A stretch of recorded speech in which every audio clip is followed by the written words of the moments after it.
Oke guys, welcome to my channel ya. Assalamualaikum warahmatullahi wabarakatuh. Selamat kembali lagi di ruang Taufik. Ahlan wa sahlan, Wilujeng Sumping. Nah, teman-teman sebelum dimulai saya izin ya. Ini kebetulan ada muaci ya, lapar juga. Sambil makan aja kali ya gak apa-apa.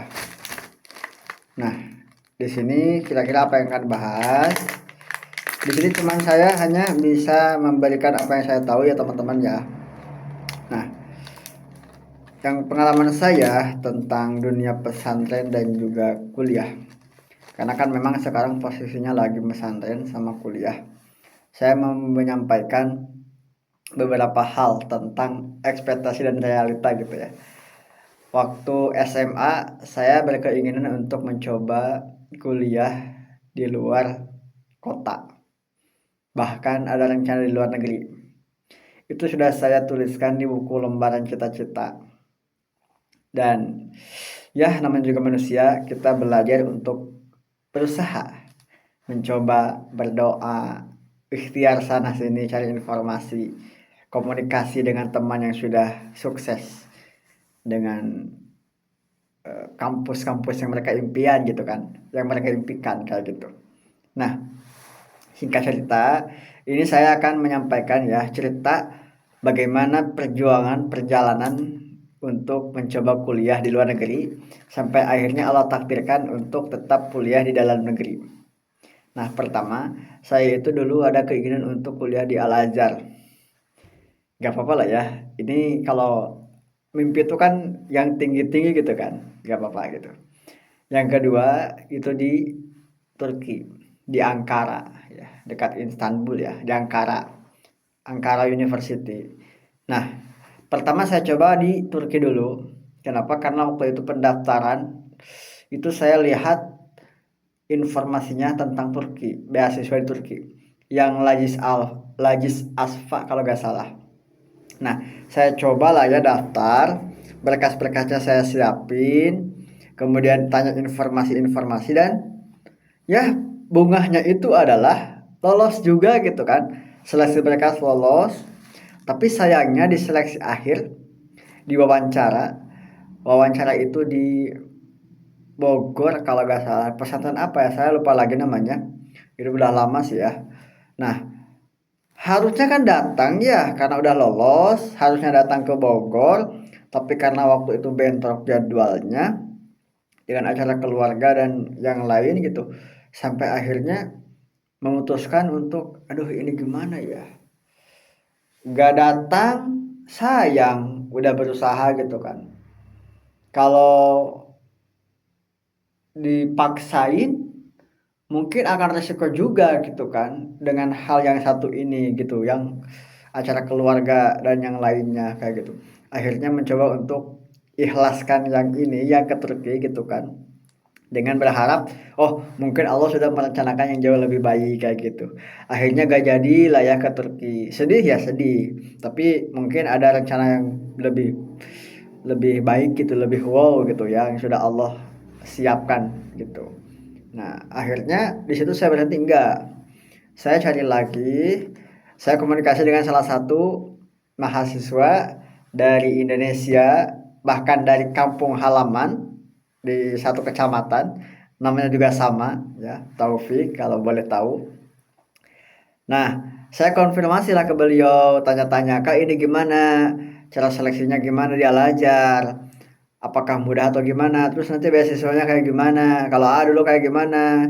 Nah, dia bilang ternyata beliau itu dulu kan alumni Gontor. Jadi kan alumni Gontor itu udah mau adalah kayak gitu. Jadi lebih mudah gitu prosesnya.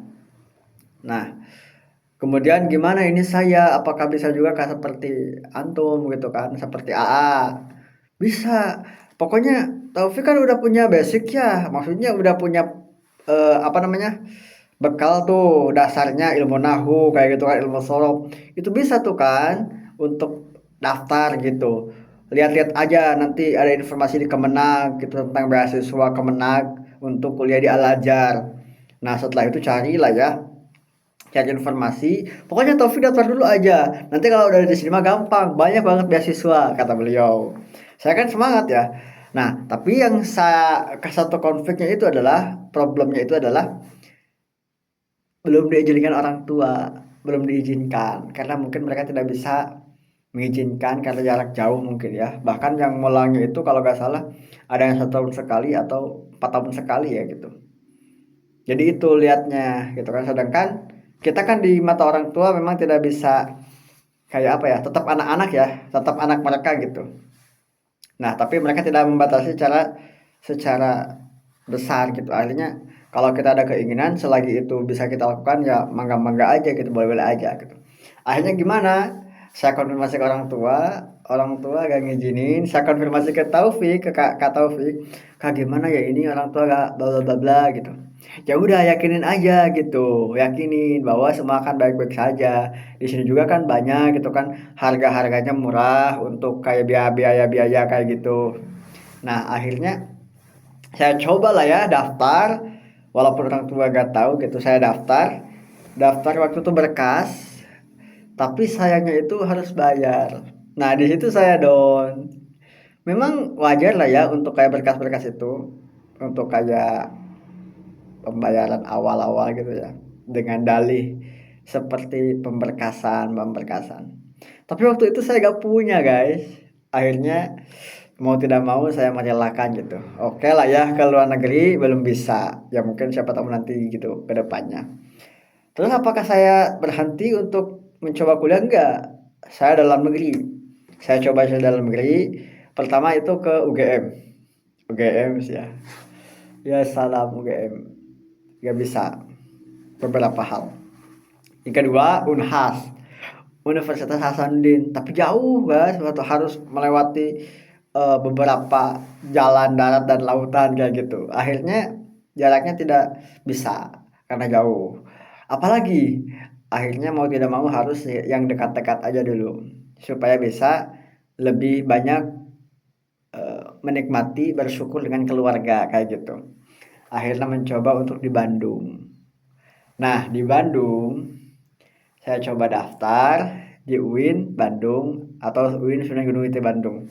Saya daftar, ini belum dimakan ya. Saya daftar, tapi makan dulu ya. Bismillah.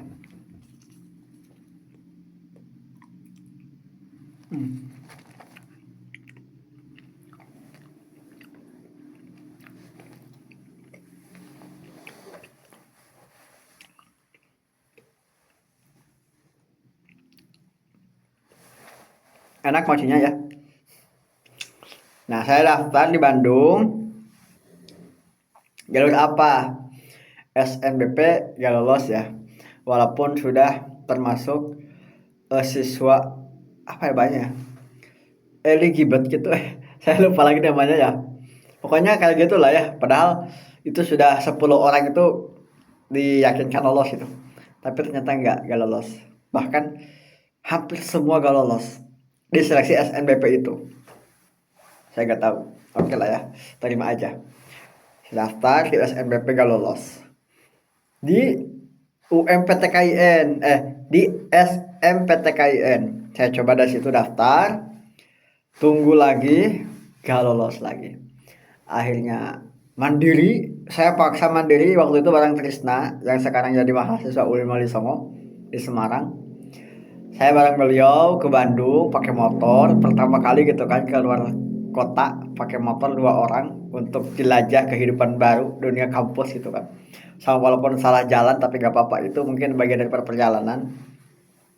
Nah, setelah di Bandung, persiapan berkas lah ya. Kita tur dulu kampusnya, keliling-keliling kampus UIN 1 di Bandung. Dan masuk ke Fakultas Dakwah kalau nggak salah. Naik lantai, luka nggak tahu saya 4 atau 3, saya lupa lagi. Pokoknya naik ke atas. Naik ke atas, nah di atas itu ternyata oh kayak gini ya ruangannya. Biasa lah ya maklum. Baru pertama kali, perdana ke sana. Pakai AC, TV besar, smartboard kayak gitu ya. Pokoknya wah enak banget gitu. Saya pikirnya waktu itu gitu. Dan ya singkat cerita beres. Kita tunggu pengumuman. Pengumuman saya pede. Nah, karena kan waktu itu sebelum pengumuman itu guru saya nanya, yang berada di mana terakhir teh? Cina. Pede saya jawab ya. Insya Allah berada di Bandung. Padahal kan ayah lolos itu kan, kan ayah pemberitahuan lolos, tapi pede waktu itu. Ada kerung saketiknya, kerung heula salit. Kumaha ulah anjeunna? Yo, hemat disebutkeun nya contohna misalkan hemat AA lah ya. Hemat AA mah mani Cipasung. Nah, gitu. Buk THTT-nya kumaha gitu. Mungkin anjeunna lebih lebih tahu gitu kan. Tapi karena saya penasaran, saya paksa ke Bandung waktu itu ya, ke Bandung dan ikuti kayak tadi, ikuti seleksi kayak gitu. Dan pas pengumuman, saya sudah pede, tek pas gak lolos guys, gak lolos. Nah, terus gimana? Ya mau gimana lagi gitu kan? UMPTK-nya nggak lolos, SMPTK-nya nggak lolos. Mandiri karena ya mencoba diri juga gimana ya, menurun gitu semangatnya. Akhirnya waktu itu ya udahlah, mungkin ini terbaiknya kita seharusnya di sini gitu kan, belum keluar pesantren, masih harus di pesantren gitu ya. Qadarullah gitu, akhirnya di Unik Cipasung, waktu itu IAIC, sekarang Unik.